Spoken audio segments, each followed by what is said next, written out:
globally, capable of bringing 5G access to billions of users, both on smartphones and beyond, into PCs, XR devices, and more. The 5G world is here. The experiences you want, the tasks you must accomplish, the things, people, and places you want to connect to, the demands of the modern world, all add up to one fact. You deserve the best. The best means more powerful, enhanced security, unprecedented experiences, next-gen artificial intelligence, elite gaming, fully immersive, real-time extended reality, superior battery life, and blazing fast 5G multi-gigabit connectivity with incredible responsiveness.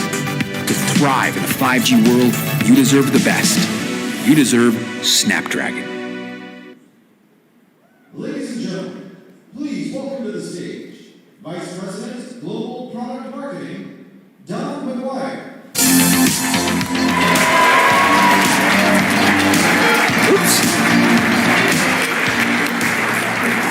Well, good morning. We meet again in beautiful Hawaii. Like the video you just saw, you all deserve Snapdragon. In fact, we all deserve Snapdragon. With too many firsts to mention in this short introduction, Snapdragon's leadership is really unparalleled. And we've gathered you all here again on beautiful Maui to continue the tradition of industry leadership and experiential firsts, all wrapped in a beautiful 5G package. We have an amazing 3 days for all of you, so strap in, hydrate, especially after a few of you I saw at the bar last night. You better hydrate, and apply sunscreen liberally. That's all I'm going to say about that. And please remember, as you're tweeting and engaging in social media, to hashtag Snapdragon Summit. So with no further ado, it's my honor and privilege to introduce to you Qualcomm's president, Cristiano Amon. Thank you. Thank you very much, Don. Thank you.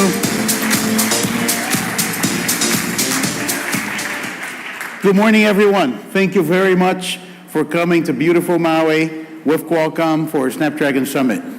This is one of our favorite events. That's where we have to tell you what we spend, a number of years working, and we get to announce, new products of the Snapdragon family. So very happy you're here. It's a special moment for us as we get to the, big transition to 5G and a scale 5G. And we have a lot of exciting things to share with you for the next 3 days. So we're happy to get started. This is exactly the picture from the Snapdragon Summit 1 year ago. And I did check to make sure I'm not using the same shirt. That would not be good. I also changed the shoes, okay? But 1 year ago, we'll be talking about 5G future. And they're talking about how 2019 will be the year of 5G. It was fascinating to see how much as an industry we were able to accomplish in this year. Many questions were presented about 5G challenges, the difficulty to get this technology to maturity, 1 year ahead of schedule.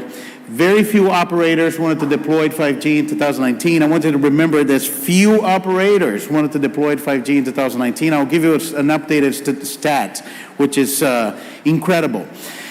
And, for the belief that 5G smartphones will fall short of consumer expectations. Today, and especially as we get into the coming months in the new launches we're going to have in the beginning of 2020, the best 4G smartphone you can buy is a 5G smartphone.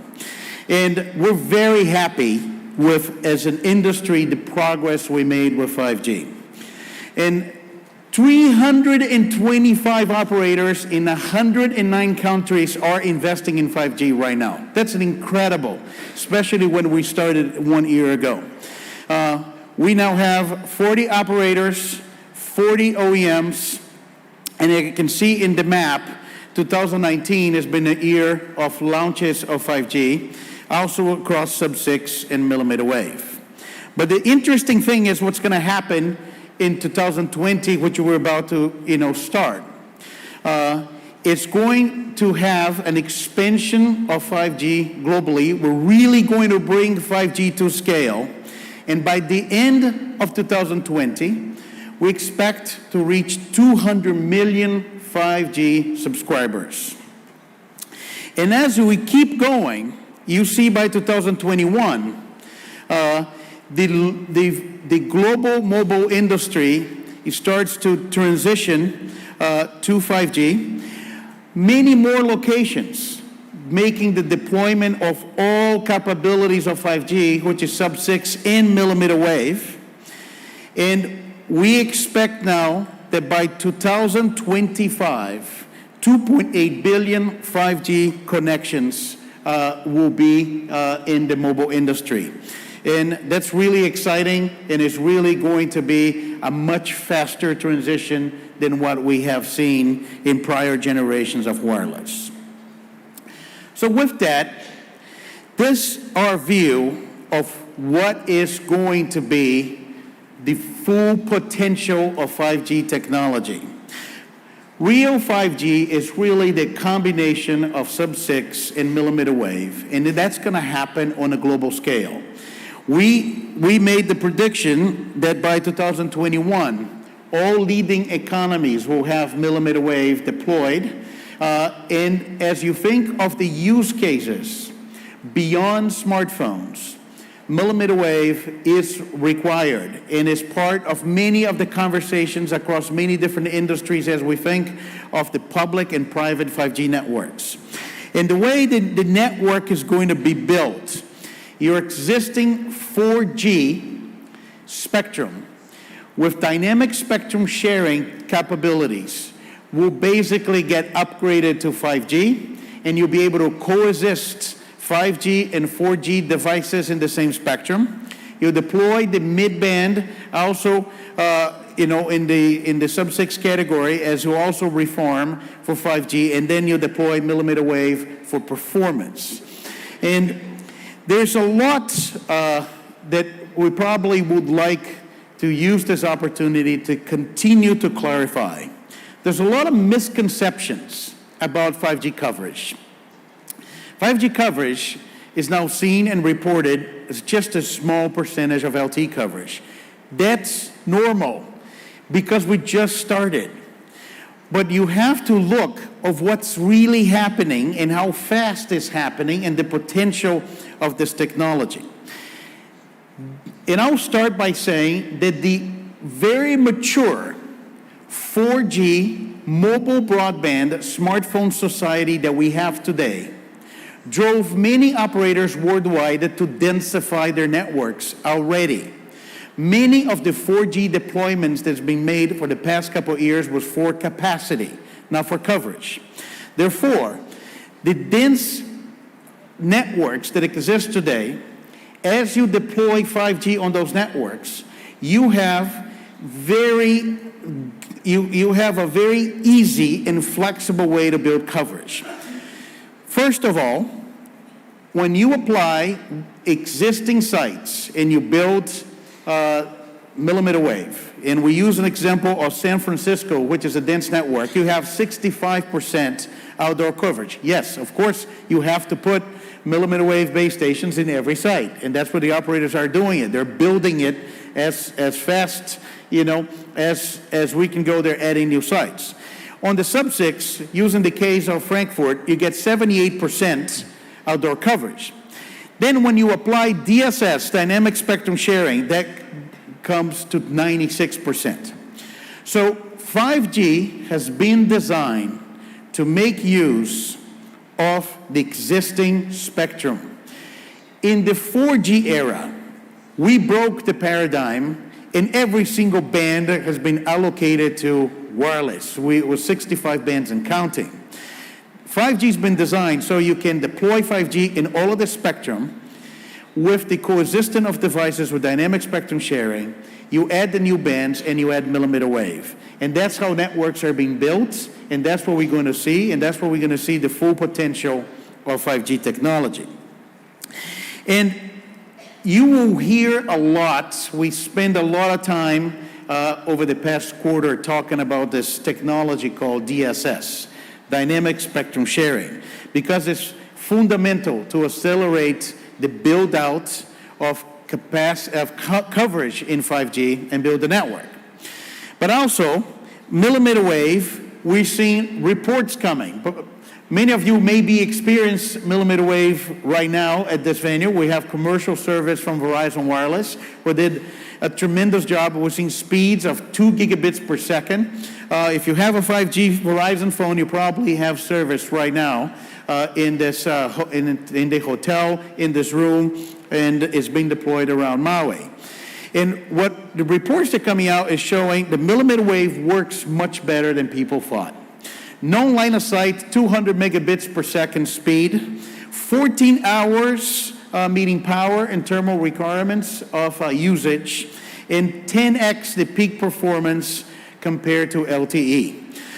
So when you look at all of this, I am going to repeat this message that we actually did on our Qualcomm Analyst Day, because it's the easiest way to understand how 5G is going to roll out across the globe, and also will tell you what is important in terms of feature capabilities on 5G modem to support the operators, build coverage, and make use of existing spectrum. So we all started, no exceptions, we all started leveraging the existing 4G core for non-standalone, adding this, basically a base station for 5G on existing LTE network. So the services today, you have a lower band LTE providing coverage, and then you have now the higher bands, providing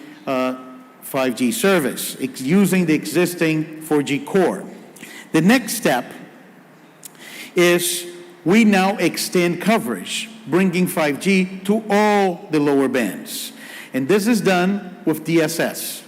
DSS is so important because it's the first time that operators in the wireless industry had access to a technology that you don't have to clear the spectrum to do the migration.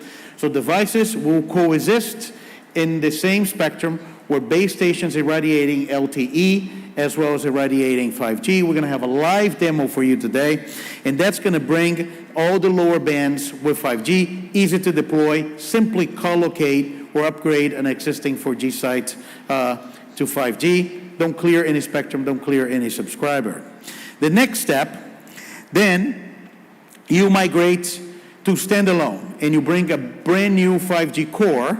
And standalone is going to be very important also for the deployment of private 5G networks. And then you add carrier aggregation, increasing the performance of the 5G network. So 2020 will be the year of scale of 5G. And it's about continuing to deliver those great speeds, but building coverage with DSS and carrier aggregation capabilities, allowing all the existing LTE investments in spectrum to be utilized, and we're going to have a faster migration to 5G than we've seen in any other generation of wireless. With that, we want to show you a live demo of DSS. So to help you better understand the impact of DSS, we're going to show you. On the left side, you are seeing how this works. You have the simultaneous deployments on the same exactly band of 4G and 5G equipment. And this is an example in the 850 megahertz low band that can provide a lot of coverage. And the devices will coexist, basically sharing the spectrum in the time domain. What you're going to see there is on that side is basically a 4G device, which is on, and I don't know if the camera can also show the 5G device at the same time. Both devices are active. This is a live demo thanks to Verizon Wireless, Ericsson, and the Qualcomm team. This technology is ready to be deployed, and you can basically start adding 5G base stations whenever you have 4G, and you're going to make 5G line up in all those frequencies. It's a great opportunity for the industry, and it gives us encouragement that we're going to see the new 5G services coming faster and will ignite the developer community. So very excited about that. I think that's the end of this demo.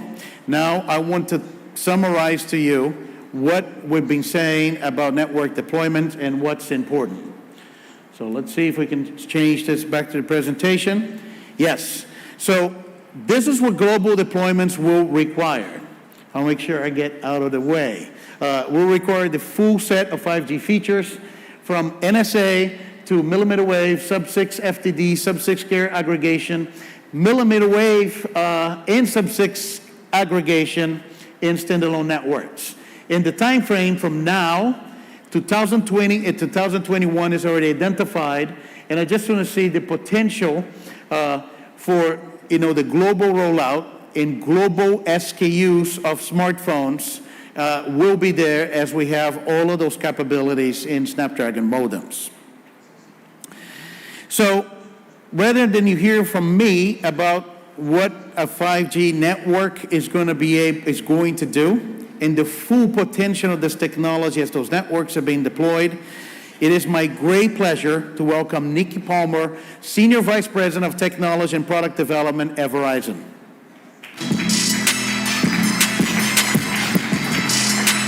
Thank you very much for being here. Thank you.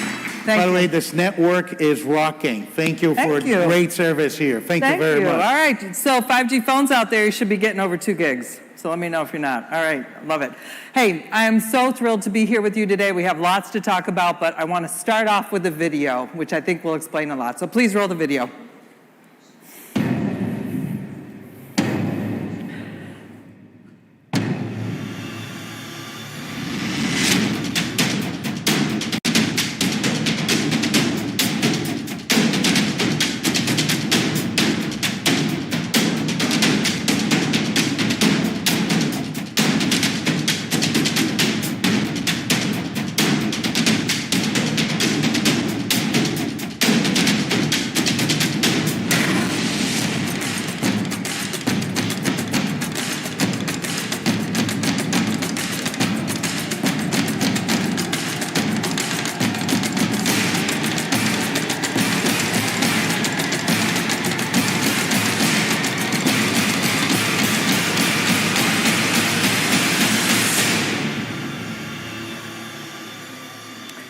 Okay, so that's a little bit of visual about 5G built right.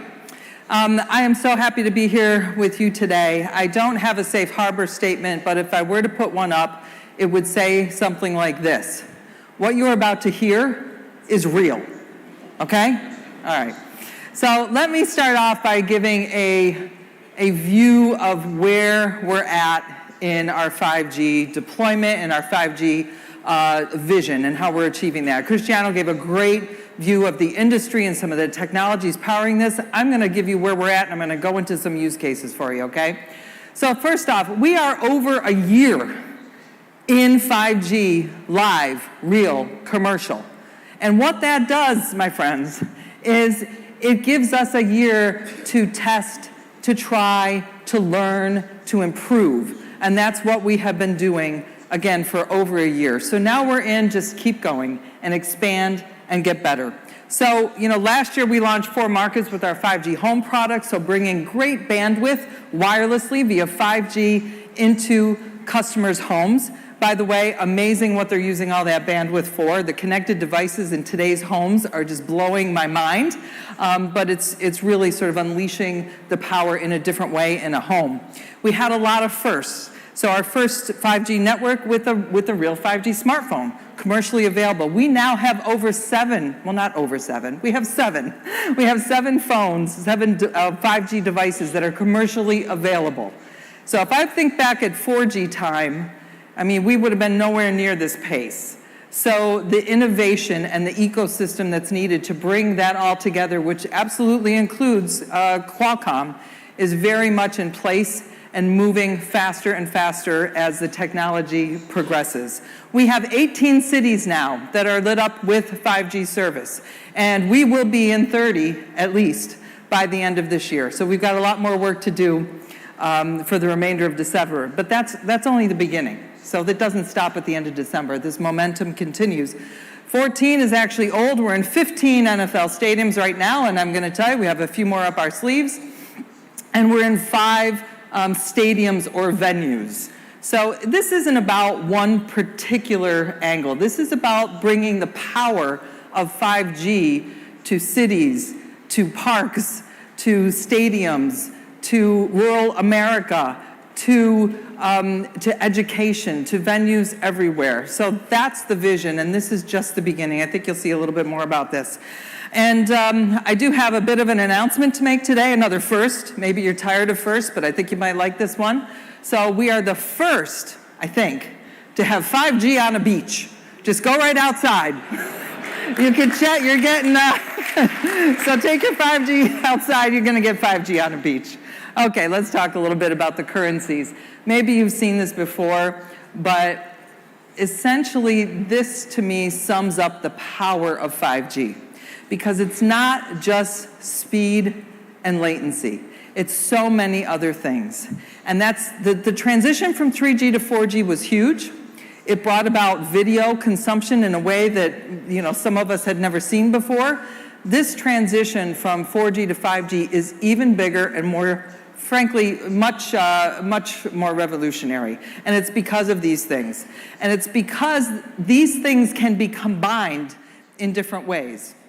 I'm not going to get too much into network slicing today, but one of the features we're looking forward to is being able to take, say, really high speed and bandwidth and very low latency and a reliability profile, and put those all together for a use case and a value proposition that a consumer or a business would pay for and enjoy, and be able to do that for a time. Maybe it's a subscription. Maybe it's for an hour. So that's sort of an example of the promise of combining the different elements of the 8 currencies. But it's complicated. So how do you do that? This is our vision of how we accomplish some of that.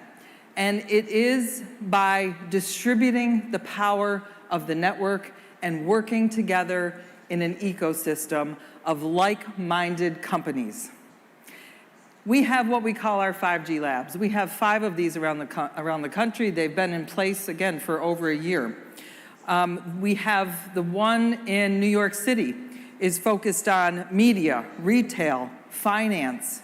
The one in Boston is focused on robotics and industrials.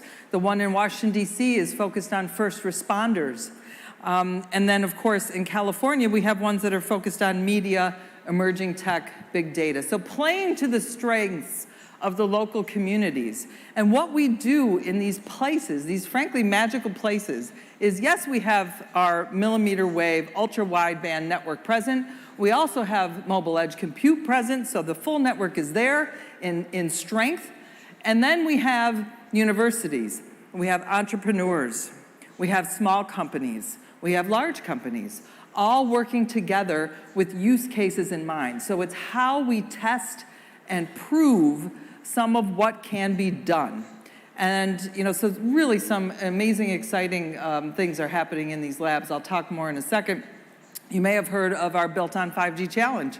We're getting close to announcing winners of our $1 million challenge. That goes to small companies that have not just a piece of, a napkin idea, but have a real use case that they have developed that can exploit the power of 5G and solve real-world problems. So we had over 500 applicants. And so, yes, there will be winners, and they're fantastic, but guess what? There's 500 companies out there that we now get to work with in our labs and push the boundaries of 5G.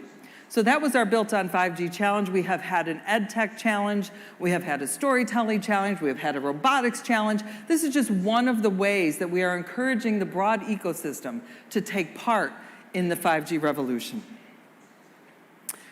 Okay, let's talk a little bit about use cases. First, on the consumer side, part of what we're excited about is being able to push this network, the compute and the store of the network, out to the edge in something called mobile edge compute. I know you're all familiar with it.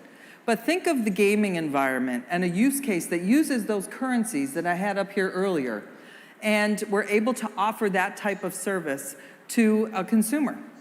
And now a consumer is untethered. A consumer can have a mobile experience that mimics an experience that they would have at a console or in a wired environment.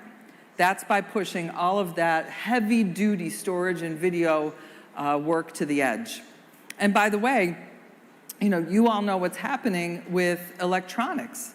I mean, the vision here is that glasses get further miniaturized and become an accessory that you could just put in your pocket and carry around with you and use them when you need to.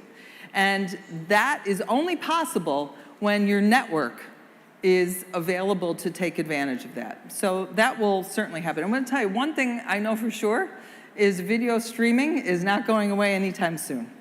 So higher definition cameras, higher definition feeds, and the equipment in order to receive that is all continuing to improve. That needs a 5G network that can handle those types of capabilities as well. Let's talk a little bit about the enterprise side, or businesses. So real-time enterprise, there's a number of things here that are very exciting. In healthcare, for example, we have a company called Medivis that's in our 5G labs. They have just received FDA approval for their toolkit of augmented surgery. So yes, we love to talk about robotic surgery and fully autonomous surgery and long-distance surgery, but how about just taking the existing surgical infrastructure and overlaying on a patient an augmented version of their actual CAT scan when you're performing brain surgery? It will improve outcomes. That's what the company Medivis is working on. That's what we have demonstrated in our labs. That's what's going to market. So again, this is real. That's one example.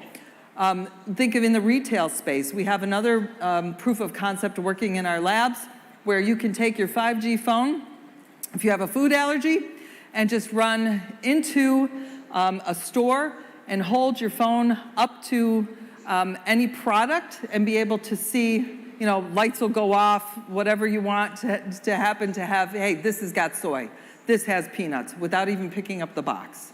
So we're working with retailers on solutions like this that will be coming to market sooner, I think, than everyone thinks. In terms of sensorization, one of the capabilities is massive IoT, right, on a scale like we've never seen before. We've just announced a partnership with SAP where we're using their advanced analytics and our 4G evolving to 5G IoT network to create a full asset tracking solution that companies can take advantage of, and many are very excited about that. And lastly, in manufacturing, robotics is not that new. Automation is not that new in the manufacturing space, but having machines talk to machines and having automatic reconfiguration, data capture, untethering of the manufacturing floor, that's new. And that needs a network that can handle it. And that's what the 5G network does in the manufacturing space. We've announced a partnership with Corning to develop the 5G factory of the future. And by the way, it's not just an announcement. We already have 5G in their factory. And another aside, if you've never seen the manufacturing of fiber, it's fascinating. It's a vertical manufacturing line.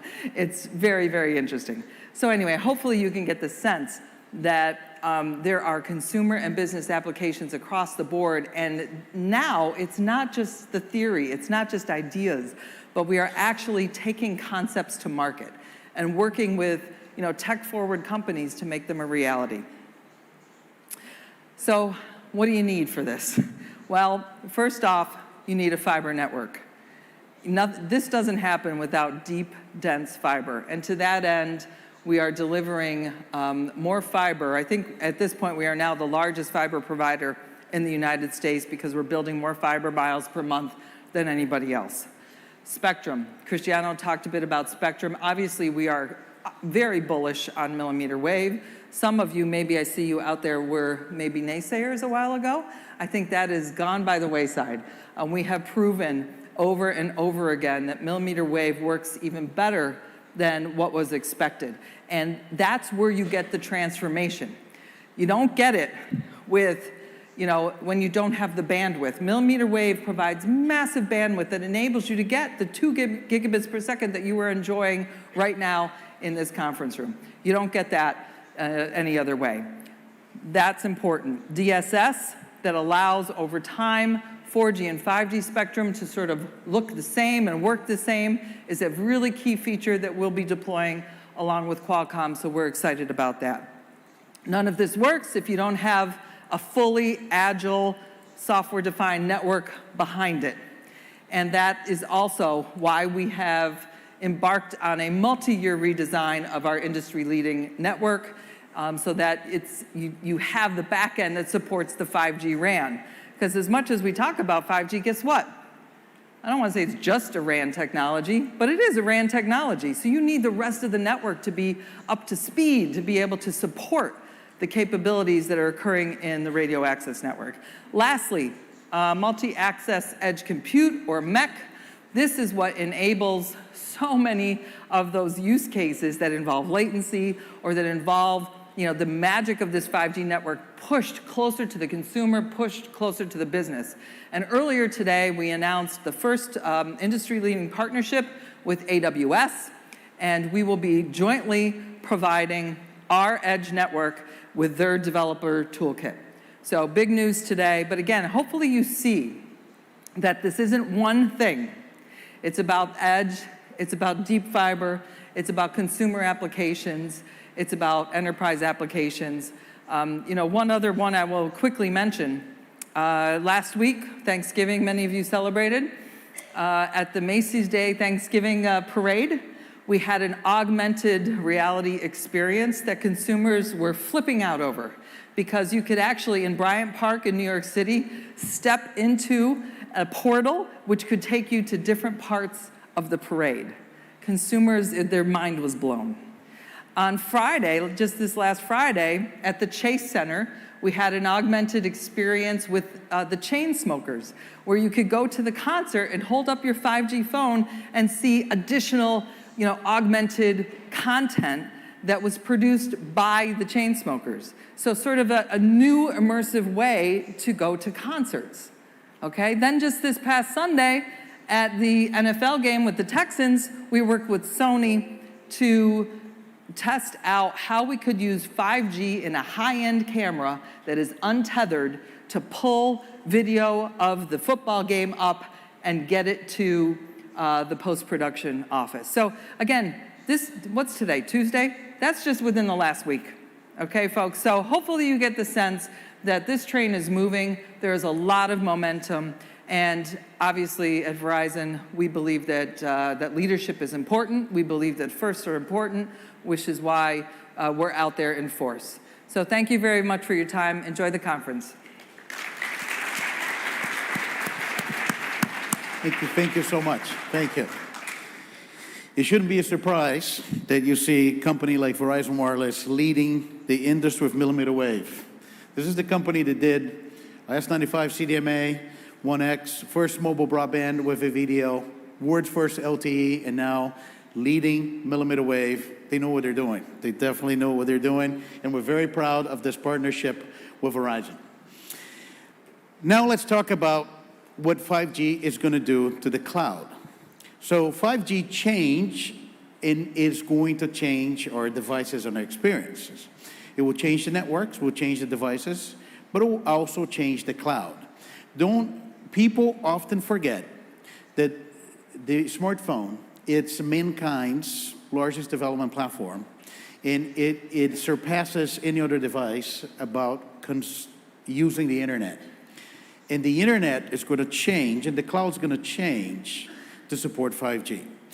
As we enter this 5G era, it's going to be the era that the cloud is going to move to the edge. And AI, with the access of more and more data, will develop like we have not seen it before. And will drive new services that working in developing alongside 5G technology. Like 4G, it was the development of mobile computing and mobile broadband side by side. 5G will be known for the development of the edge cloud and artificial intelligence at unprecedented rates. And when you look of the cloud today, intelligence resides in the cloud, but also increasingly on the device. It's not practical to send everything to the cloud. But now that you have this 5G connection between your device in the cloud with virtually unlimited bandwidth, latency, and the ability for you to do on-demand computing, the cloud is moving towards the device with the edge cloud. And you're going to move processing, content, and control closer to where traffic is. You're going to reduce latency for new applications that will require, the latency of 5G, and you're going to have a number of new services. We have just a few examples of what the edge cloud plus on-device AI will be able to see and will be enabled in the 5G era. And the interesting thing, when you look at that, it's just not operators and Qualcomm talking about it. What I wanted to show as we think of the changes in the cloud, this is just example of some of the leading companies in the cloud, some of their statements about how 5G is changing the cloud and their business, in addition to what all of the operators are doing it. So the edge is really gaining momentum. From AWS to IBM to Microsoft, cloud companies will see 5G as an integral part of their cloud strategy. And with that, will create the potential for a whole new set of services in devices. And we're working with all of those companies to make this a reality.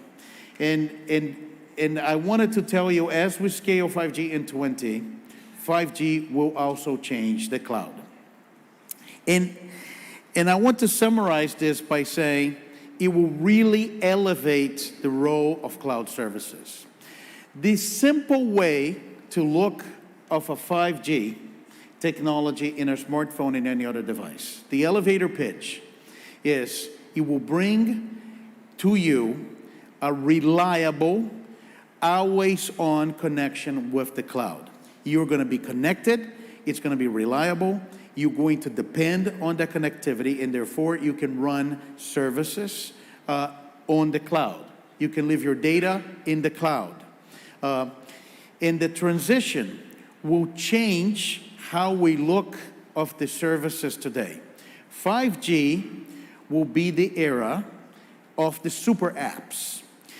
The OS becomes less relevant because you will have an applications in the cloud with unlimited storage, unlimited processing power, and unlimited access to data.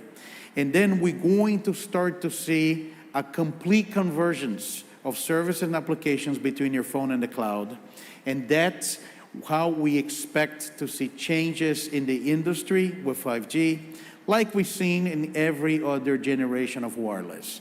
The ability to connect the cloud with the device in a reliable manner will create a completely new set of experiences. The applications are going to evolve much faster than the OS, and we're going to see, the accelerated development of the super applications. And we're very excited about that.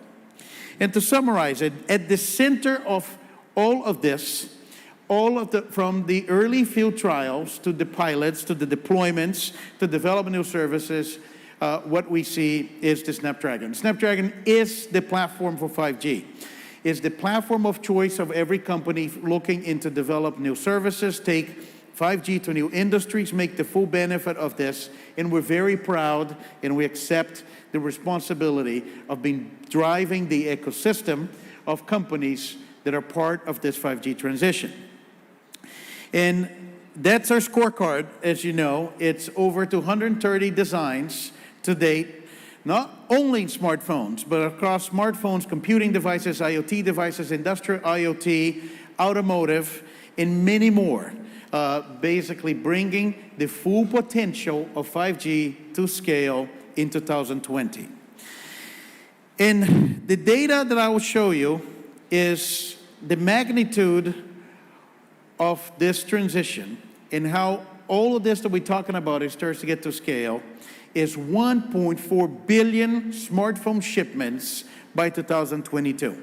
So 5G, even with conservative assumptions where the smartphone market is today, even if you assume that replacement rates are not going to change, if you assume that device form factors are not going to change, which I don't think so, it's a significant growth momentum for the phone industry.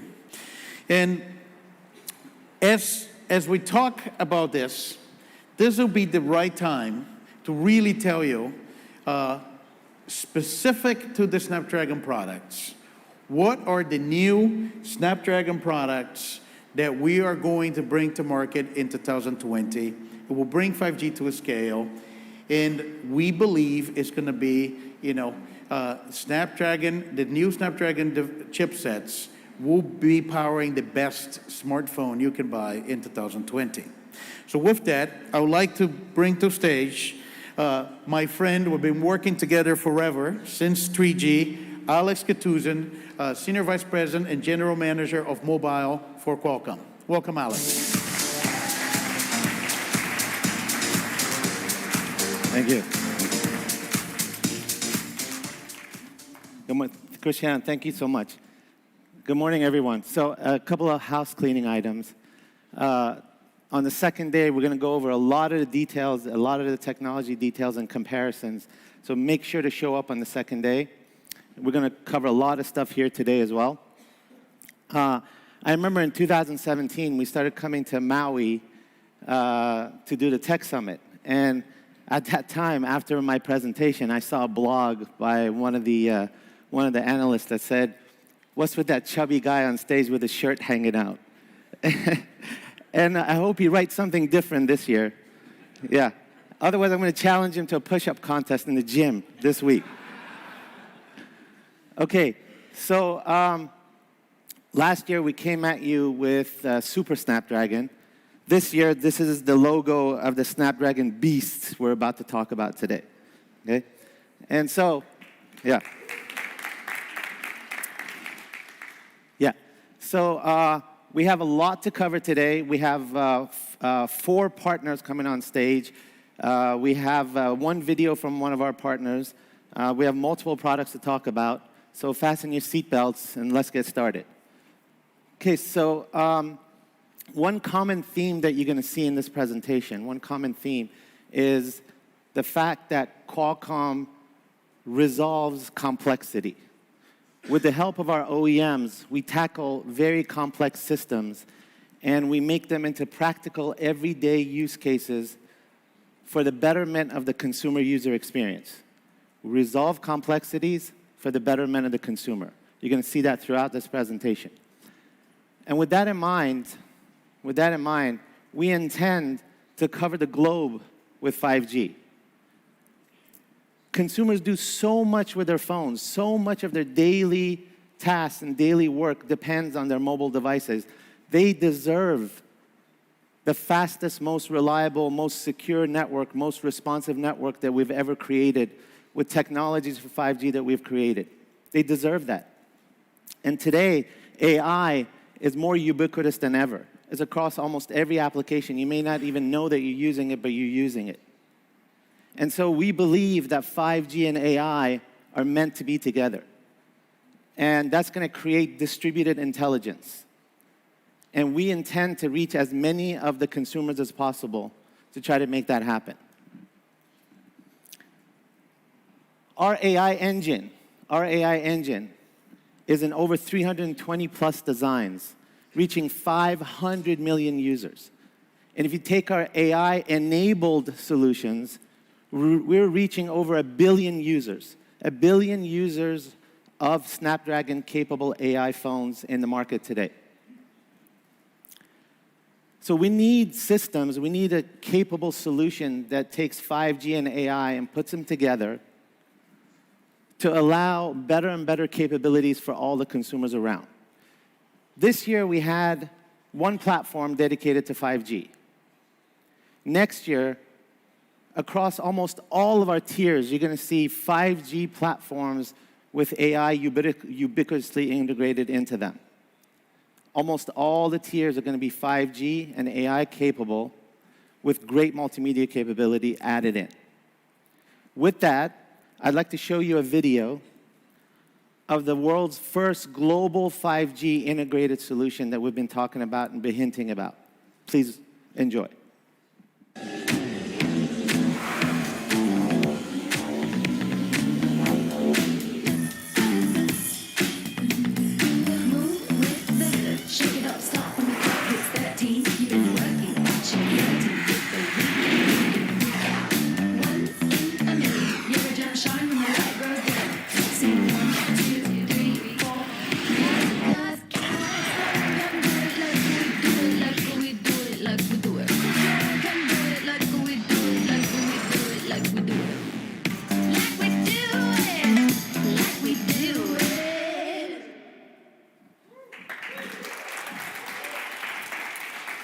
Yes, the Snapdragon 765 and 765G 5G global platform. This device is based on our second generation X52 modem. It is truly a global 5G modem. As Christian said earlier, real 5G is sub-6 plus millimeter wave. This device supports sub-6, millimeter wave, standalone, non-standalone, DSS, carrier aggregation. And along with the RF subsystem, we can create features and functions that are unique to this platform and not capable by others. This modem is capable of download speeds of up to 3.7 gigabits per second. 3.7 gigabits per second. And the feature set was unique because we provide a modem RF system solution. No one else does that. And on the multimedia side, we concentrated on three pillars that the consumers care most about: video and photos, camera, AI capability, and multiplayer gaming. So if I take a look at the camera capability, the ISP and the design of the camera on this chipset, on this platform, rivals some of the best in the market with premium tier capabilities brought down. Last year, we introduced the computer vision ISP that would help consumers take great photos. We brought that down into this device. We introduced 4K 60 HDR. That's in this device, supporting HDR10+. It's capable up to supporting up to 192 megapixel camera. So great feature set from a camera capability because consumers buy camera phones. They don't just buy a phone, they buy a camera phone. So the camera capability on this chipset is optimized for great user experience. We're introducing our 5th generation AI core. AI engine, the 5th generation AI capable of doing 5 tops. Again, assisting with great photography, enhancing user experiences across multiple different applications. And last but not least, multiplayer gaming. Gaming is becoming so important in the mobile world. And now we introduced elite gaming and created a category last year from a premium tier perspective. Now that elite gaming capabilities are now coming to the 7 series devices for high tier, we're trying to reach as many consumers with this type of capability with 5G and AI around the world. This combination, plus a 3.7 gigabit global 5G modem in a 7 series. Some of these features are not even in the premium tier of our competitors. But why just listen to me? At this point, I'd like to bring on a great partner of ours, Motorola. I'd like to introduce Sergio Buniac, who's the president of Motorola and senior vice president of Lenovo, to come and talk about his plans and his cooperation with Qualcomm and his future plans going forward. Sergio, please.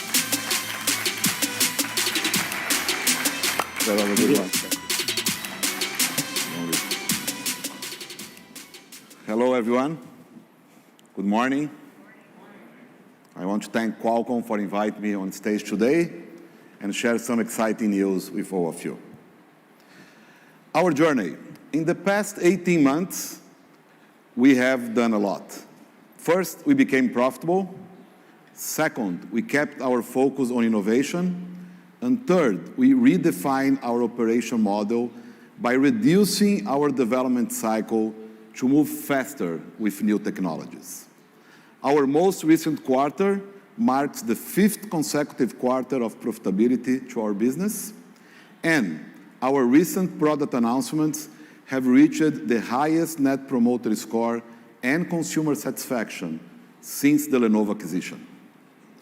With those achievements in mind, in 2020, we will continue to focus on 3 areas. First is delivering meaningful innovation for consumers in areas like camera, performance, and displays. Then foldable. We are committed to foldable, and we believe we have a competitive advantage with our brand and recent announcements. And, of course, 5G. At Motorola, we incorporate consumer insights throughout our product development. We always ask consumers what matters most in their smartphones: display, cameras, and others. Interesting enough, when we introduced 5G speed and performance in our testing, it found that achieving faster speeds shoots to the top of consumer wish list. This was at a time when consumers were just beginning to understand the power of 5G and what that means. Now, let me dive into 2 of these areas. Our comeback to the premium space last month was marked by a return of an icon. We revamped our presence in this segment with the new flexible Razr, the world's first foldable clamshell phone. Our strategy has always been to lead with innovation.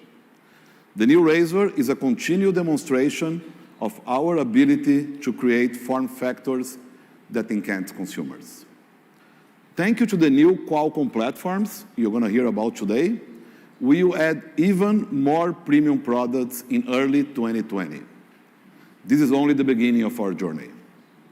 For 5G specifically, what can you expect from Motorola? Well, 5G is a focus for the entire Lenovo organization, from network infrastructure to consumer personal devices. In partnership with Qualcomm, Lenovo was the first company to preview 5G PC. Always a leader in the mobile industry, Motorola became the first OEM to have a smartphone on a 5G network globally in collaboration with Verizon and Qualcomm. Consumers on the 5G Moto Mod are seeing the fastest speeds in the industry, and we believe it will continue to lead in the near future. Motorola has more world experience on 5G than any other smartphone manufacturer. Even before 3GPP 5G standards were final, our labs were running the very first 5G base stations. The results of our efforts thus far on 5G have well positioned us for the next generation of products. Our designs achieve optimal orientations and coverage, what allow to set industry benchmarks and lead the first 5G certification within the FCC. We created industry benchmarks and for thermal and power management. Our device sustained maximum throughput and battery life, the longest in the whole industry. With our experiences, Motorola is ready to continue the next wave of 5G solutions for consumers. As 5G coverage becomes more widely available, we look to expand our devices offering. We share Qualcomm 5G vision, and we are very excited with our strong partnership and future, bringing together the best solutions to the market. Very early in 2020, we will offer 5G products globally on both millimeter wave and sub-6 on every 5G network. The 765 platform is critical in expanding 5G across many markets at different price points. With this platform, we will continue our goal to make 5G more accessible to more people, now expanding outside North America. But we're not stopping there. We are very excited to lead the next generation of mobile devices with the fastest 5G phones using Qualcomm flagship platform. On this platform, will push the boundaries of 5G, targeting to achieve speeds greater than 5 gigabits per second. Now, how is that possible? I would like to welcome Alex back on the stage to share some more exciting news about Qualcomm's announcements. Thank you. Thank you, Sergio. Thank you. How about that 765 and the G for gaming, the gaming platforms? Okay, you guys ready for the premium tier beast? Okay? All right. Let's get it started then.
The 865 5G mobile platform.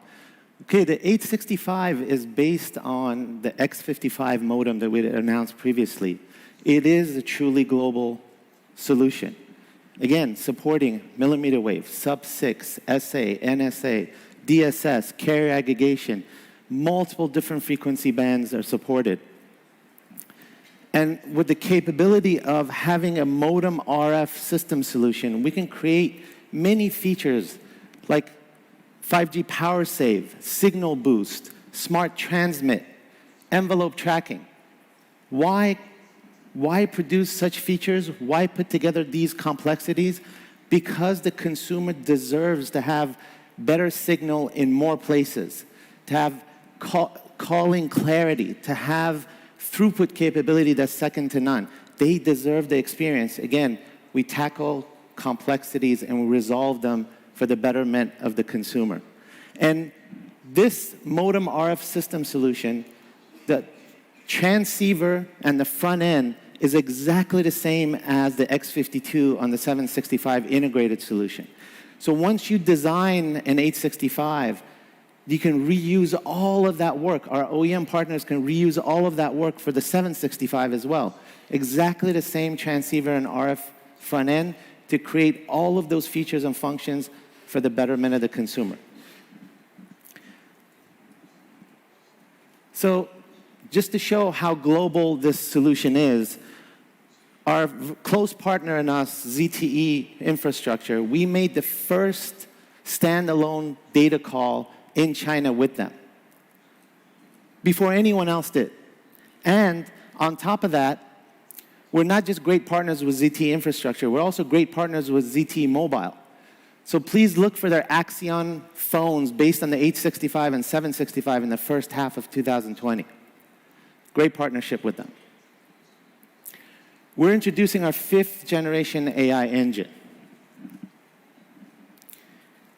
It's capable of doing 15 tops, 2x better than the 855 platform that we introduced last year. Not very many people know this, but Qualcomm has been investing in AI and making it perfect for mobile applications and adjacent market applications for the past 10 years. So our 5th generation engine using 15 tops, 2x better than 855, and up to 3x better than all of our competitors. So from an AI performance perspective, all the applications that pertain to it are going to perform better. Great photography, great assistance, real-time translation. All of those will apply with this type of capability integrated into the device. The camera, again, the camera is so important for the consumer. They buy a camera phone. This is the world's first 2 gigapixel per second camera-capable ISP. What that means is we can capture 8K video at 30 frames per second. 8K video never done before at 30 frames per second. And if you're running 4K video, each frame can be captured at 64 megapixels.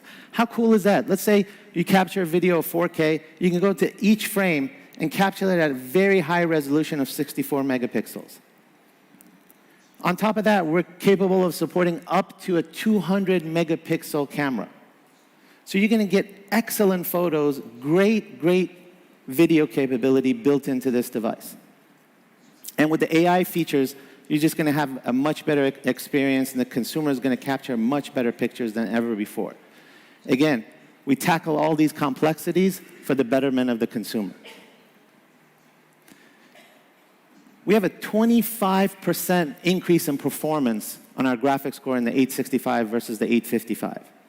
And we're pushing elite gaming capability to its limits. And now we're bringing in desktop features into mobile gaming. Why? Because if you remember last year, what we said was mobile gaming is the largest revenue-making segment of all gaming put together. And it's ever increasing. So bringing in features and capabilities and desktop capabilities into a mobile platform will again help the consumer have a much better experience. By the way, I remember last year I was telling this crowd that our competitors should start taking notes on the second day because of all the details. They should start taking notes today and detailed notes tomorrow. So, if you take a look at the overall performance of the Snapdragon 865, in all of these categories, we're #1. If you take a look at the CPU and GPU sustained performance, people play games not just for 1 minute or 10 seconds. They play games for like 30 minutes. So the sustained performance is very important. Sustained performance of the CPU and GPU, #1. AI capability and TOPS, #1. RF completeness and subsystem capability, #1. Modem capability at 7.5 gigabits per second for the X55, #1. Camera capability, 2 gigapixels per second, #1. Undoubtedly, we are the #1 in all of these categories. But again, why just listen to me? At this time, we're going to roll in another great partner of ours, Xiaomi. At this point, I'd like to welcome to the stage Mr. Bin Lin, who is the president and co-founder of Xiaomi, to tell us about their plans and their cooperation with Qualcomm. Bin?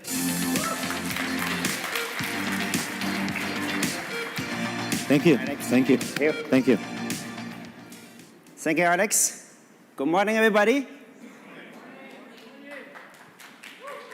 Well, we are in Hawaii, and I just realized I'm wearing a suit. So I promise next time, I'll be doing a Hawaiian-style presentation. I'll try to get one of these Aloha shirts, just like you guys. Okay, so ever since I founded Xiaomi with Legion back in 2010, Qualcomm has been the most important partner of Xiaomi. And not only because Qualcomm investing in Xiaomi very early on, when we were very little, but the two teams worked really, really closely and launched a lot of Xiaomi phones, many Xiaomi phones with Qualcomm processors. How many? This many. In the very short 8 years of our existence, thank you. We have launched over 427 million handsets with Qualcomm processors. And not only just the numbers is big, but also all of our premium tier device, the Xiaomi device, starting with the Xiaomi 1 back in 2011, to Xiaomi 2, Xiaomi 3, Xiaomi 4, Mi Note Pro, Mi 5, Mi 6, Mi 8, and Mi 9, DJI's Mi 9. They are all powered by Snapdragon's 8 series processors, all of them. And thank you to Qualcomm's continuous push of the innovations in the mobile computings, all these premium tier devices are very well received by customers. And today, we are announcing Mi 10.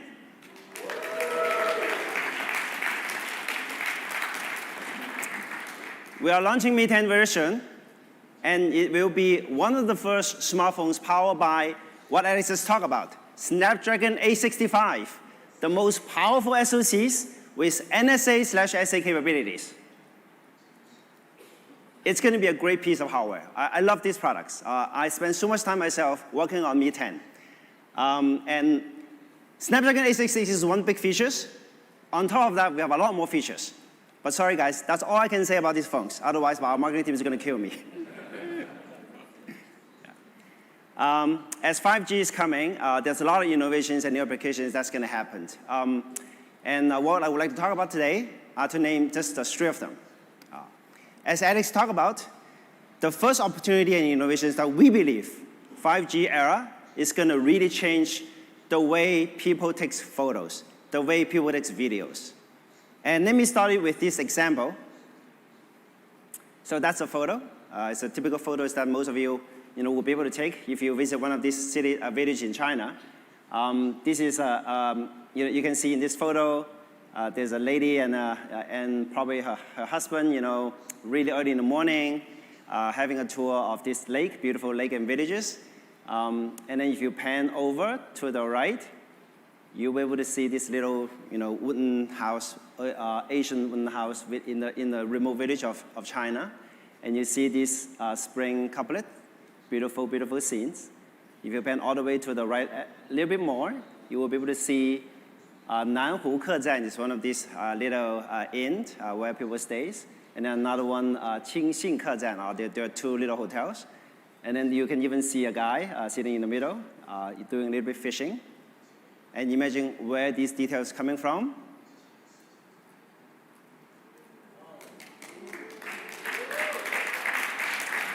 It's all from this one single image. And this image is taken by a 108 megapixel camera on a smartphone. And this would never have been possible until 2 months back when we launched the Mix Alpha, also powered by the Snapdragon processors, and also the CC9 Pro. And in the past, any camera who is able to take over 100 megapixel cameras are DSLRs. And today, with the new technologies, you are able to take this photo with super, super high details, super, super high resolutions on a smartphone. And this is pretty amazing. And with 5G coming, as Alex talks about, not only the ISPs, the imaging processing capabilities get greatly enhanced, but also the speed of 5G networks allows you to store these huge images onto the cloud, but also share that with your friends. The 5G network is 10x the speed of 4G, and maybe even faster, as the 5G networks are being deployed.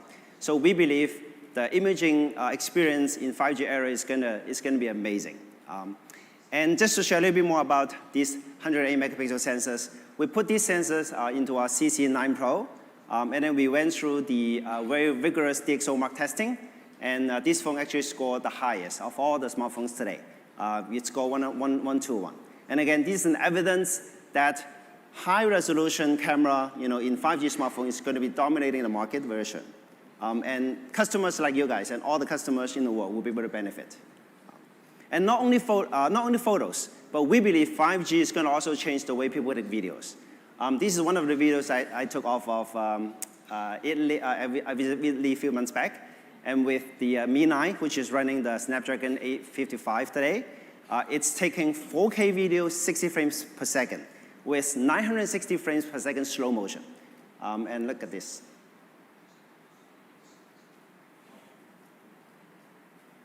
Isn't that amazing? Yeah. And imagine Snapdragon 865 is going to be even more amazing. It can take even more amazing videos, high-def videos. What Alex just talked about, 8K 30 frames per second and 8K 60 frames per second on decoding. And the second thing that we believe 5G era comes is going to change how people use their phone and what the phone looks like, form factors. As 5G is providing much higher speeds, accessing speeds. We believe new applications, we believe the content that customers are looking to consume is going to be a lot more. So customers are going to look for different form factors, hopefully bigger form factors. Then they can run different apps, they can consume different contents. So just about a month ago, we launched this new phone called Mix Alpha. Take a look at what the Mix Alpha looks like. This is the first ever 180-degree wraparound display.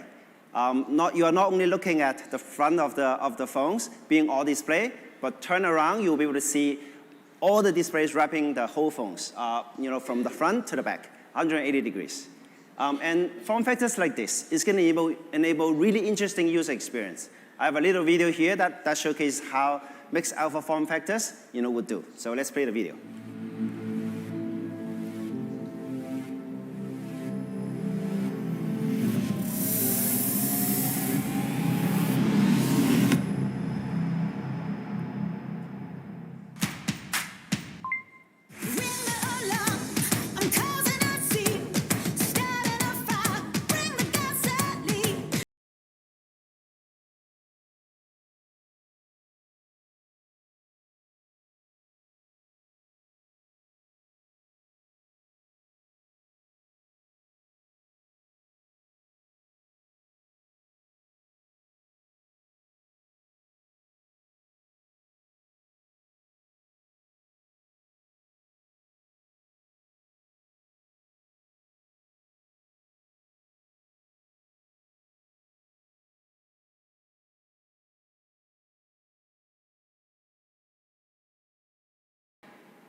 Isn't that cool? And foldable. So Sergio and also Nikki just briefly talk about this. We believe foldable is also one of the directions on form factors devices that would happen next year. And in the beginning of this year, we actually launched a concept phone. That's me in a video. And I'm playing with this double-folded, outward-folded concept phones that it's actually working. It's a working phone. It's in my office on my desk. You can actually double-fold it outward, double-fold this phone, and turn it into a phone form factor. When you unfold it, it's a tablet.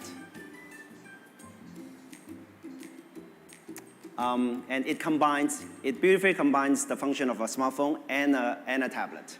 And next year, we believe form factors like this is going to be starting to show up in the marketplace really soon. Last, if not least, is IoT. We believe 5G comes, not only smartphone customers will benefit from the high speeds, but also all the IoTs, we call Internet of Things. And in this area, Xiaomi is well positioned to capture this opportunity.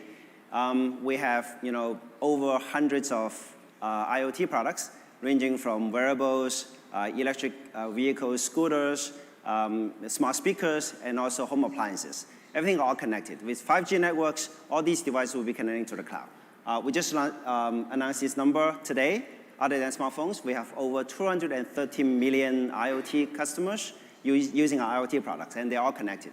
Imagine in the next year or 2 years, IoT products are starting to be able to connect to the 5G networks with super fast connectivities.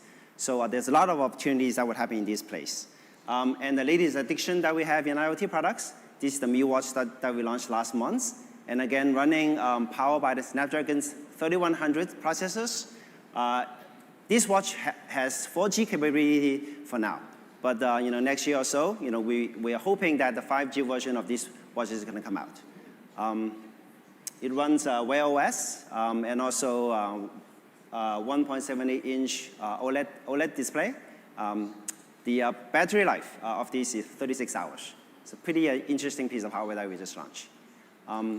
And to end my presentation, we are announcing that starting next week, we'll be launching Redmi K30, powered by Snapdragon 765, again, 5G-enabled device. Shortly after that will be Mi 10, as I just mentioned, powered by Snapdragon 865.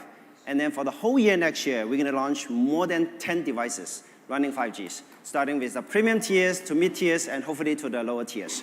Thank you so much. Thank you. Thank you. Thank you. Okay, our partners keep rolling through. This time, I'd like to bring Oppo on stage, Mr. Alan Wu, Vice President of Oppo and President of Worldwide Sales. Alan? Thank you. Thank you. Thank you. Thank you, Alice. 大家好。 Good morning, everyone. I'm Alan Wu Chang from Oppo. Usually my colleagues address me by my English name, Alan. It's indeed a great pleasure for me to be joining you in the beautiful Maui Islands to attend the Qualcomm Snapdragon Tech Summit. And also, it's my privilege to witness the launch of the Qualcomm Snapdragon flagship or premier tier products. Well, a lot of you might be familiar with the brand Oppo, but definitely we have some of you who are learning about Oppo for the first time. Our company was founded in 2004, and we entered the smartphone business in year 2008. So, on that account, we have been making our journey over the last 15 years.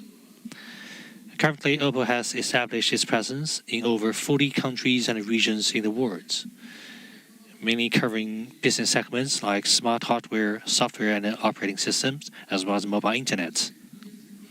In the meantime, we have also become one of the top 5 tech companies in terms of the mobile phone market in the world. And this great outcome is arrived at thanks to our technological research efforts globally. We have altogether around the world 6 research divisions and 4 R&D centers, where talents in technologies from across the world are doing technological research in 5G, AI, AR, imaging, as well as charging technologies. In year 2019, Oppo has altogether spent $1.4 billion in R&D. In the meantime, the headcount of our global R&D team exceeds 10,000 in that year. While following the principle of driven by aesthetics and led by technology, it is Oppo's keen hope that we use the power of technology and beauty to change the life for more users of the world. Well, our success stories over the years are actually made with the great support from Qualcomm. Our long-standing, in-depth, and mutually trusting cooperation has helped us to offer spectacular products for industries and users on a continued basis. Back in 2018, we launched in the market Find X, a breakthrough high-end premier product. Well, it is equipped with Snapdragon 845 with great power in computing, entertainment, and connectivity. And this product also helped Oppo to make entrance into the European markets. Well, in April this year, we actually became a pioneer in the era of 5G because we launched Oppo Reno 5G in Europe, which is equipped with Snapdragon 855 and X50 modem. Oppo Reno 5G is also the first ever commercially available 5G phone in Europe. Not long ago, in the Chinese markets, we launched Reno Ace, equipped with Snapdragon 855 Plus. Its gaming performance is greatly elevated, making it a favorite among young phone users. So it's actually one of the high-performance phones that is very popular in the Chinese market. In fact, while accelerating our global 5G deployments, Oppo has also been working with partners with outstanding results. Well, take Oppo Reno 5G that I just mentioned. Through the cooperation with Qualcomm, Ericsson, and Swisscom, we have altogether won the title of the Best 5G Network Development Awards in Europe. In MWC, in February this year, Oppo worked with its operator partners to initiate the Oppo 5G landing project to accelerate the commercialization of 5G products in the global markets. Currently, we're seeing 11 operators partnering with Oppo on 5G. Our 5G products are also making forays into 7 countries and regions. I'm sure this number will definitely grow larger in the near future. 5G will inaugurate a new era for smartphones and mobile internet, and we believe that in 2020 there is going to be a new wave of explosive growth of 5G devices. More people have access to 5G phones, as well as the innovative experiences brought by 5G. So now I'd like to update you on our roadmap considering Oppo's next stage of development of 5G.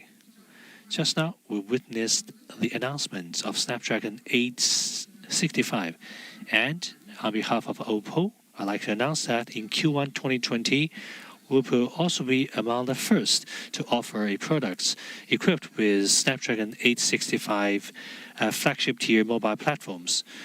In Snapdragon 865, we are working closely with Qualcomm to address a lot of key issues such as software stability, the power consumption, thermal performance, antenna design.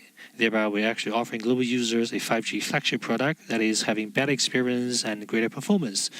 More 5G smart devices are in the pipeline from Oppo to promote the scaled commercialization of 5G globally. While later this month, we're going to launch Reno 3 Pro, which will be equipped with Snapdragon 765G, a high-performing 5G mobile platform. This is also the first dual-mode 5G phone by Oppo. While Oppo Reno 3 Pro has a sleek and ultralight form factor with outstanding 5G communications. So I'm sure that this is going to be a product that will positively surprise you. Well, now entering the age of 5G, breakthroughs in technology will bring us unlimited possibilities. On top of offering great smartphone products, we're also looking at a more enriched array of intelligent devices. We hope to work with Qualcomm and other partners in the industrial chain to make sure that we are leading to a new ecosystem where everything is intelligently connected with the help of 5G. Thank you. Thank you. Thank you, Alan. Thank you. Okay. So we have a few more things to go through. And I'd like to introduce a new concept here. And this is 5G modular solutions. And to give you a little bit of background, I have to give you a little bit of history. So if you go back in the 3G days, there were 3 vertically integrated companies. And they had everything. They had the handset, that infrastructure, that protocol stack. They even designed their own chipsets. And then came Qualcomm with a highly integrated chipset solution that took the chipset count down from about 7 to 10 down to 3 or 4. Highly integrated chipset solution, a worldwide tested protocol stack, and many engineering resources capable of helping other OEMs become as competitive. That was a disruptor. The second disruption came when Qualcomm was designing full-up phone reference designs, and we made that available to the market where other OEMs wanted to also get into the mobile market, and they could now concentrate on their form factor and the materials that they're going to use and their user experience and their software because the reference design and the hardware was done. That was a second disruptor, and many other OEMs got into the market. We think these 5G modules is going to be the third disruption. Why? Because we're taking a complex, much more complex system than LTE and integrating almost all components into 2 to 3 modules. And we're enabling an easy layout, getting rid of multi-stacked boards that cost a lot and have poor yields and thermal problems. We're enabling scaling across multiple different phones. We're saving NRE. We're saving space so you can put in a bigger battery for longer talk time and use time. And so we think this is going to be a great tool for all OEMs and multiple different ones that want to either enter or already in the market and want to scale to be able to do that in 5G. Yet another way for us to be able to take complexities and make it simple so that our partner OEMs can get into the market faster. And this is not just applicable on mobile side. We believe this can also go into the adjacent markets such as automotive, IoT, and even wearables can use modular-based solutions. So we think this is a great solution coming at you, and I have in later slides show you why this can become so important. But again, why listen to me only? At this point, I'd like to bring on HMD, a great partner of ours again, and Juho Sarvikas, who's the Chief Product Officer at HMD, to come and talk about their plans and what they would do in collaboration with Qualcomm. Juho. Thank you, man. Thank you. Thank you, Alex. Hello, everyone. Greetings from HMD Global, the home of Nokia phones. I'm super excited to be here at the Snapdragon Tech Summit. Big thanks to Alex, Cristiano, and the Qualcomm team for the invitation. Right from the start of our journey at HMD Global, we've had a strong partnership together with Qualcomm. Back in 2017, when we announced our first smartphone range, it was powered by Qualcomm Snapdragon mobile platforms, enabling us to rapidly scale to global markets. Since then, we have been innovating all the way from 4G feature phones to the Nokia 9 PureView. In 2020, we will step up the game for Nokia phones, again in strong lockstep with Qualcomm.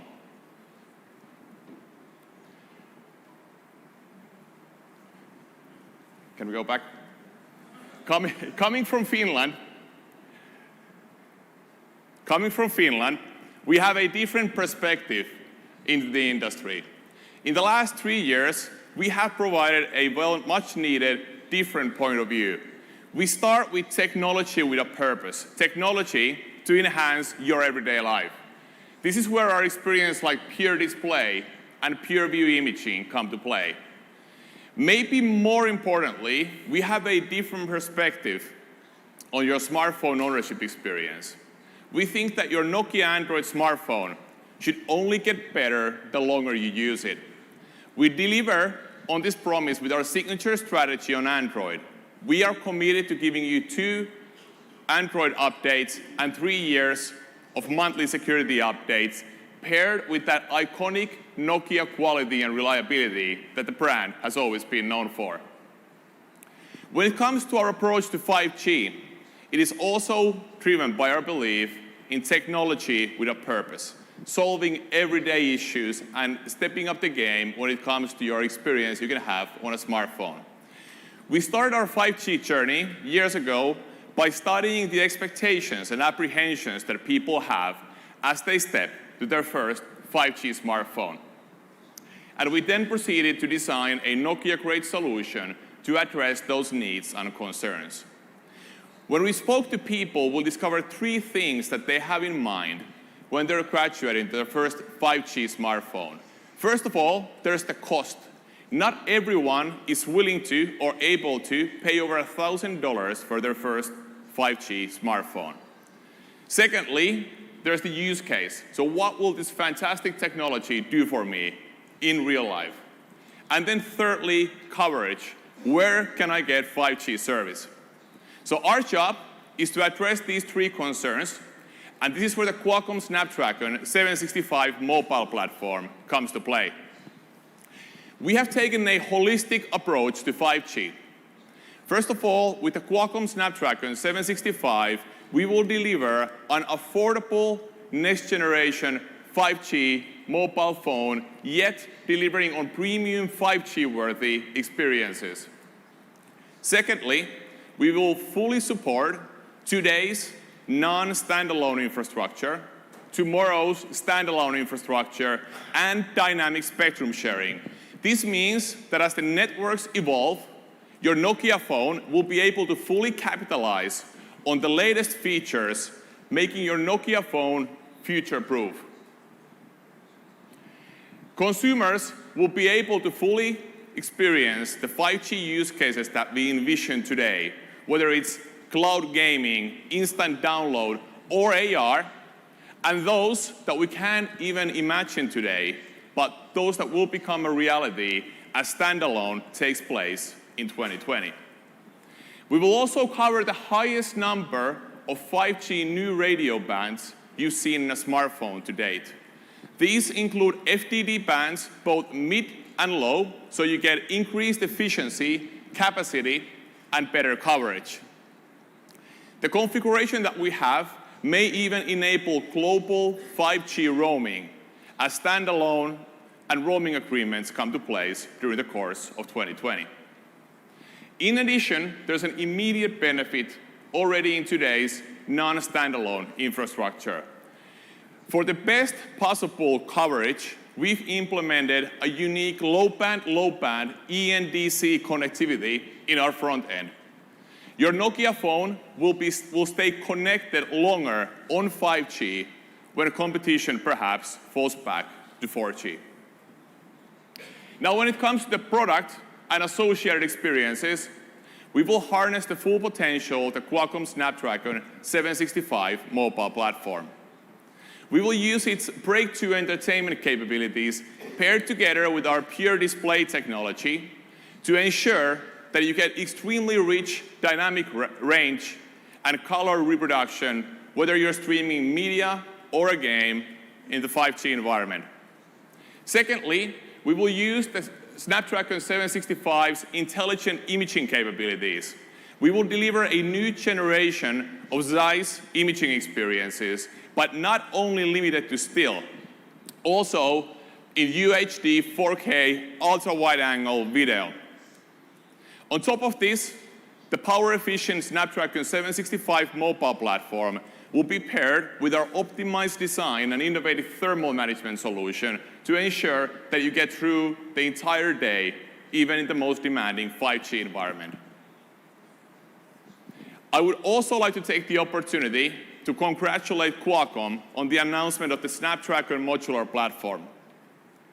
This innovative approach to making 5G more accessible to OEMs will dramatically streamline the development process, and we look forward to exploring possibilities of working together with Qualcomm on this very exciting, disruptive modular platform.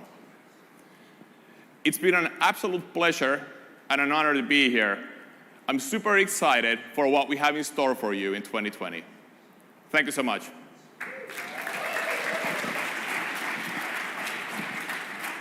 Thank you, Juho. Good stuff. Thanks, Susan. Thank you. Okay. So next, we want to talk about fingerprint.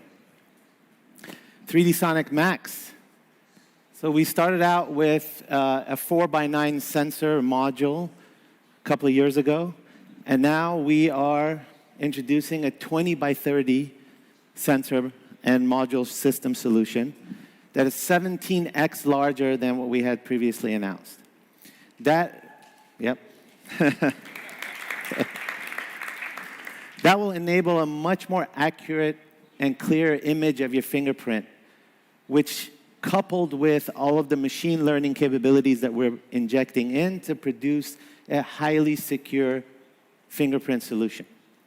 You can also do two-finger authentication, and as you can see, the accuracy is much, much larger than previously there. And this, again, is not just a mobile-based application. We think this can go into adjacents like automotive, medical, and even IoT-based devices and equipment that's out there.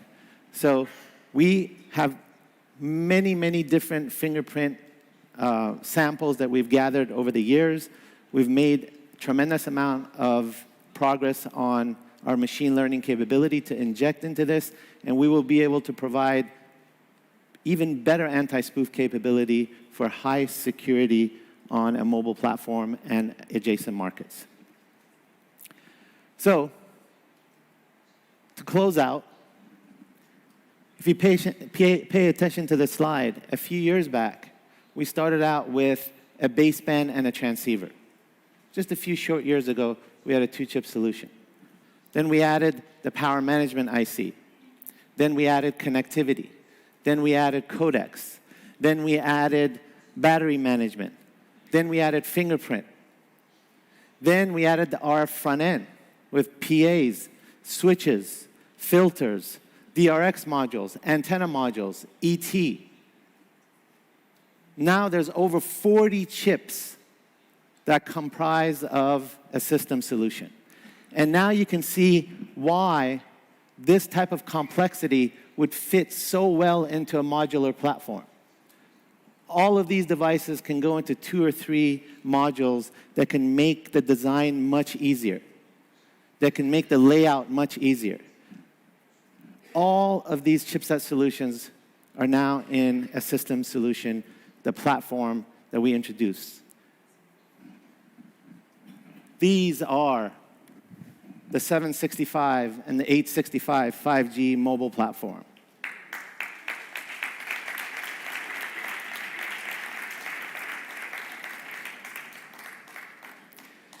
Thank you for your time. At this point, I'd like to bring Cristiano back on stage. Cristiano? Thank you, Alex. Thank you. Thank you. Thank you very much. So this is the first day.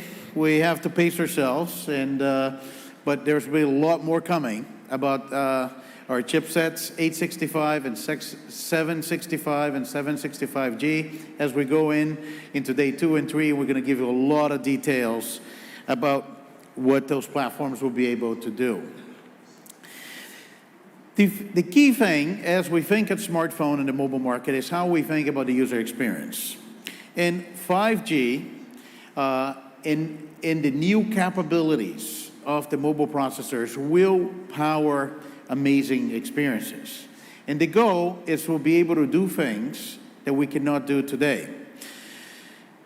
When you look at the smartphone has really replaced many of the consumer electronic devices. The entire consumer electronic industry, one feature at a time, is becoming part of this great device, which is the smartphone. From cameras to GPS, and then to handheld, mobile gaming platforms.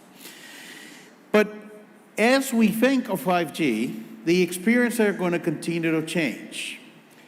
Video, how we think of distribution of high quality, cinema quality 4K video, but also how we think about user generated content is going to be one marquee of the 5G era. Like music was completely changed by 4G, video is going to change with 5G, but music as well.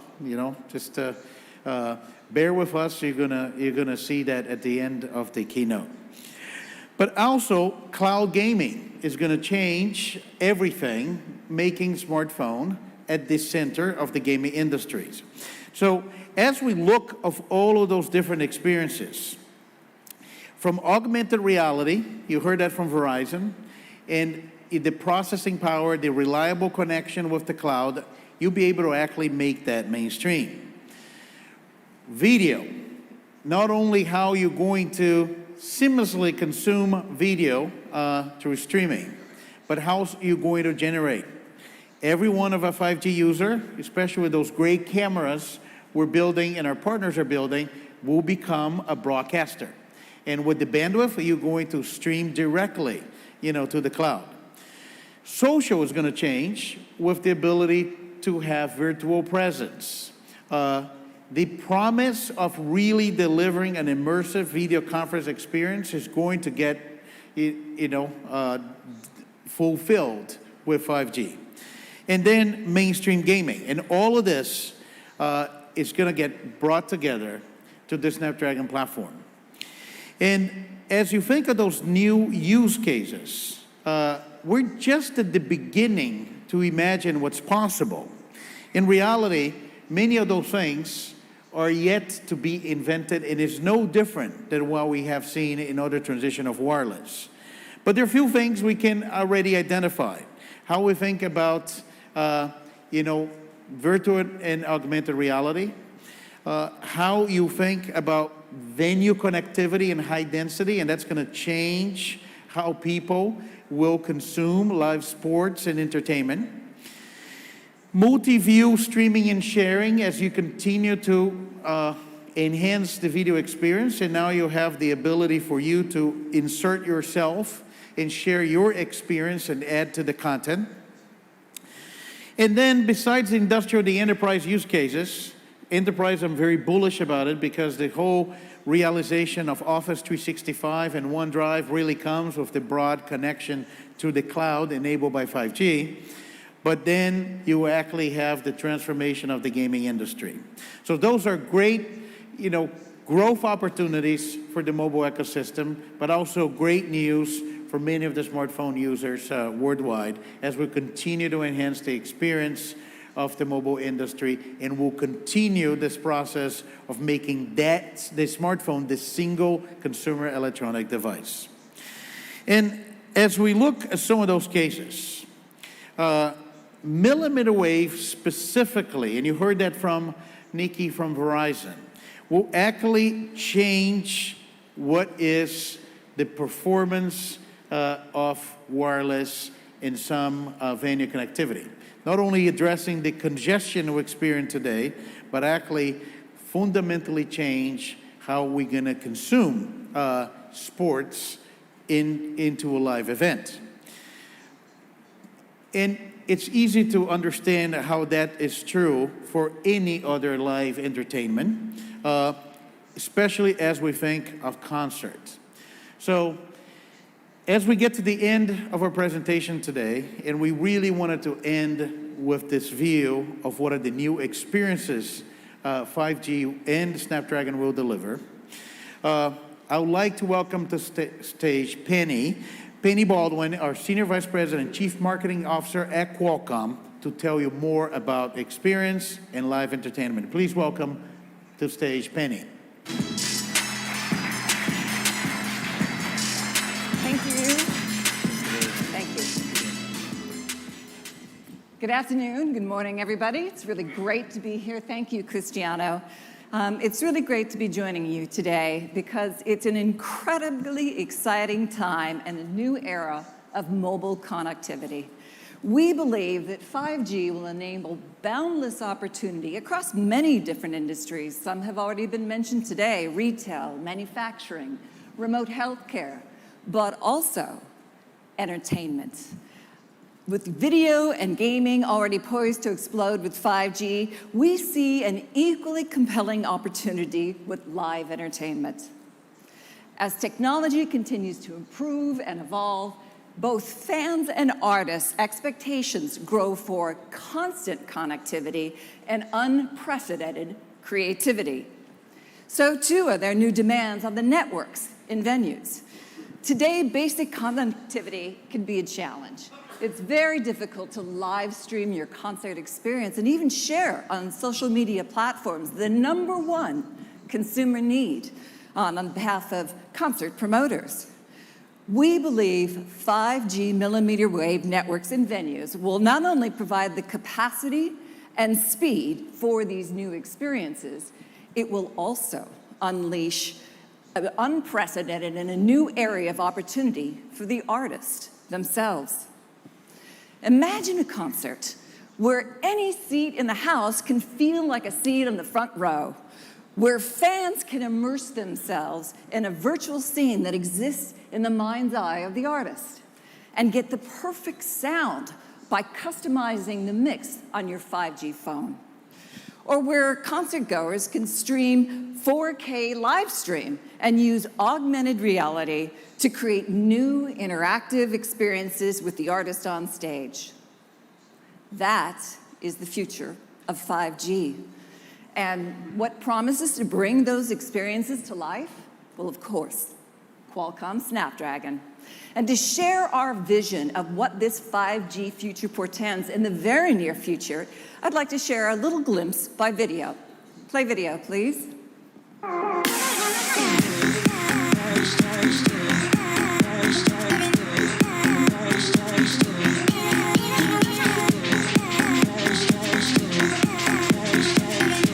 5G, it's here. Connection speeds will be infinitely better. Technology will literally change the way you listen to live music. We live in a connected world, and people want to share their experiences with everyone, especially in a music environment. People want to share exactly what they hear, what they feel, and 5G will enable that to happen, not only for the fans, but for the artists. I'm a DJ, I'm a musician, I'm an artist, I'm an entrepreneur. I've been touring on average about 250 shows every single year. Technology allows me to introduce new ideas, new concepts, new ways to connect with people to make them feel something that they haven't felt before. Qualcomm has created the foundational technologies that make 5G work, but we also proved that things like millimeter wave that many said it will not be possible for you to build this into a mobile device. But Qualcomm not only made it possible, but we made it possible 1 year ahead of schedule. Technology is a big driver for creativity. With 5G at our fingertips to be able to build an experience that has never been done before, that's why I'm on this earth. I connect with people with my art, and I live off that. Snapdragon is the world's best mobile processor platform. It brings 5G to life and will absolutely transform the live music experience to meet the need of the users, not today, but the users of tomorrow. It's so crazy that something so small can deliver such epic experiences. For the fans, I think that the smartphone is a window into sharing their feelings. I'm constantly thinking of how do I make my experience unique. Many of the fan experiences that we talk of today, whether it is virtual reality, all those suddenly start becoming possible because your network now has that bandwidth to be able to deliver all of that to the thousands of fans you have sitting there in the venue. Using AR, I could project characters in my songs out into the crowd. With 5G, fans that could be at the very back of the crowd can now use their smartphones and literally be on stage, seeing my point of view, being able to see the crowd like they've never seen it before. I could see a future where fans can personalize their mixes of my show on their smartphone.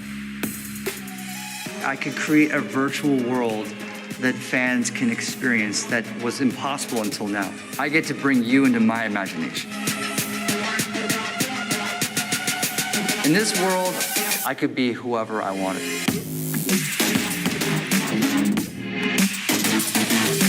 I can't wait for 5G to be available, and in venues, I want to create a new way to experience my show. I'm presenting a future where humanity and technology come together. A live concert will push the boundaries of 5G technology. It's an exciting time to be in live music. Pretty cool, huh?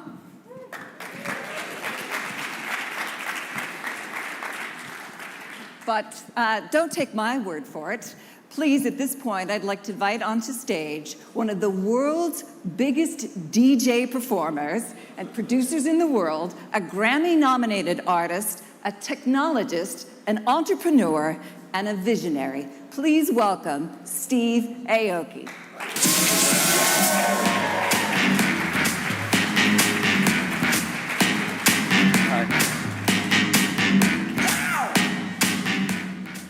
So, Steve, I've got a few questions for you today. It's incredible to have you here, by the way. Thank you for making it. For those of you who haven't been behind the scenes with this, Steve just traveled here from Australia, and there was quite a lot of travel drama, but he got here. So we're grateful to have you. So I need to ask you something. You're known for throwing cakes, large cakes, into your audiences at a lot of your performances. What's that all about, and what's the genesis? Well, it sounds kind of funny, but it's really about when you like boil it down. It's really about trying to make a unique experience. So I'm on stage, and I'm always thinking, how can I, first of all, make an unforgettable experience, and secondly, make something where they just left knowing they left a Steve Aoki show. So, you know, I'm always trial and error trying to come up with different ideas that will stick with people's heads. And this was just one silly idea that just was a sticky idea. You know, it works. So I started off with one cake back in 2011. I went to a bakery, you know, wrote some writing on the cake, and then brought it out of the show, walked around, and was waiting for someone to want to get caked in the face. And then there's one guy in the middle, and his friends are crowding around him and pointing at his face. And then we got the cameras rolling. I got my videographer there. We shot it, caked him. The whole place was watching. It's not just about the person, but everyone was engaged.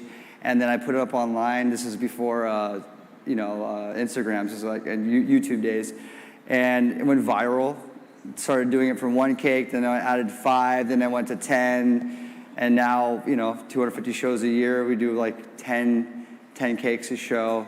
Wow.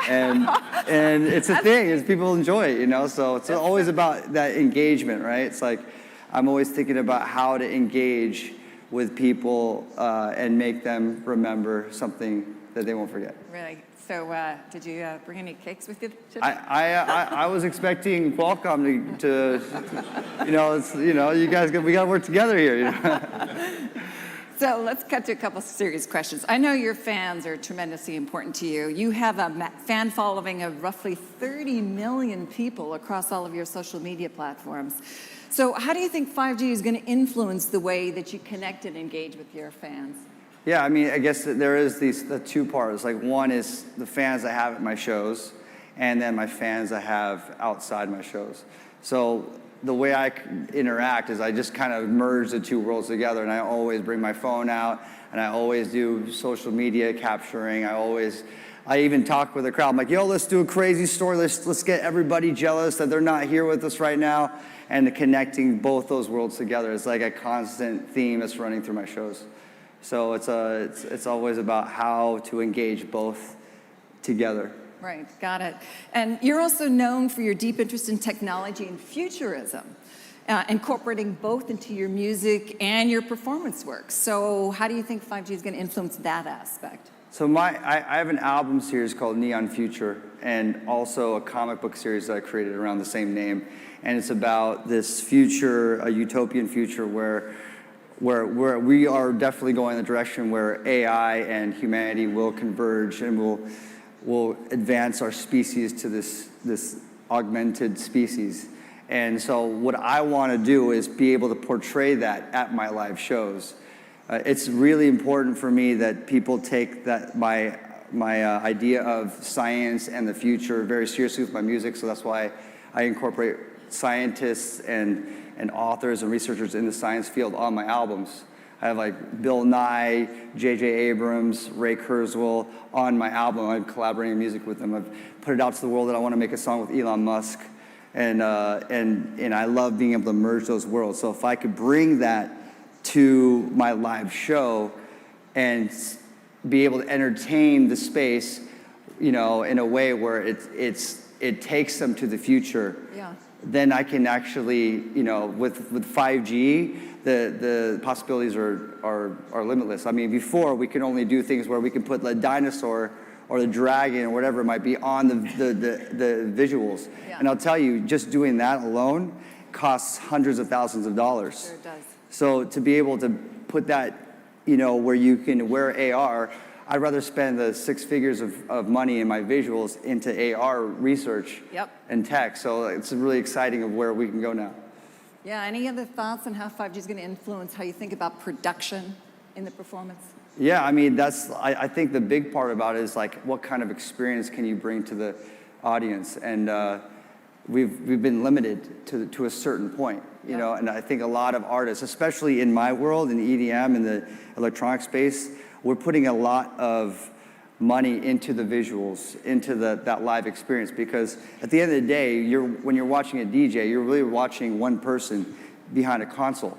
Right. So it's not like you're watching someone run around. I mean, I might be running around, but 99% of the DJs are just standing at the console. So it's about how do you engage with everyone if there's just one person right there. Right. So it's all about how to incorporate other kinds of experiences on the stage. Well, super cool. We were so happy to have you here today, Steve. Thank you so much for making it out. Thank you. And thanks, everybody, for being part of this live experience. So at this point, I'd like to bring Cristiano back on stage.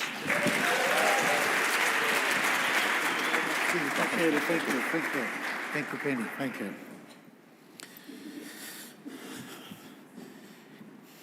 Isn't that cool? I think the real message here is we have to think that there will be a lot of new experiences. And now some time is hard for people to see the full potential of 5G, but I'm sure in a few years from now, we're just going to assume those things as normal as streaming music today. And I'm a huge fan of live music. I'm really excited about how you can really change the experience, and I think that's just the beginning with 5G. So, big thank you for coming here today. I really like this event because, especially this year, we've been working so hard on 865 and 765G. We know that it's going to be important to drive scale to 5G, and we're going to have a lot of details for you. At the end of the day, we believe in Qualcomm that the job that we do is really about enabling our partners. Not one company can do everything. It's really a story of an ecosystem coming together. We'll be very happy and proud of the privilege we have to be at the center of this 5G ecosystem for devices and for the carriers and multi-infrastructure vendors. And we're just the beginning of that transition. Tomorrow, we're going to give you a lot more details about the platform. We're going to take one experience at a time. We're going to give you a lot of specs. We're going to give a lot of performance. And we're also going to tell you how that platform is really going beyond the smartphone to other devices as well. A lot of new information to share, some exciting data points and partnerships that we're going to announce. Thank you so much for being here with us today, and I hope you find that as enjoyable as we do, and for the next 2 days as well. Thank you. Enjoy the rest of the event. Thank you very much.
Overcome boundaries to lead the way.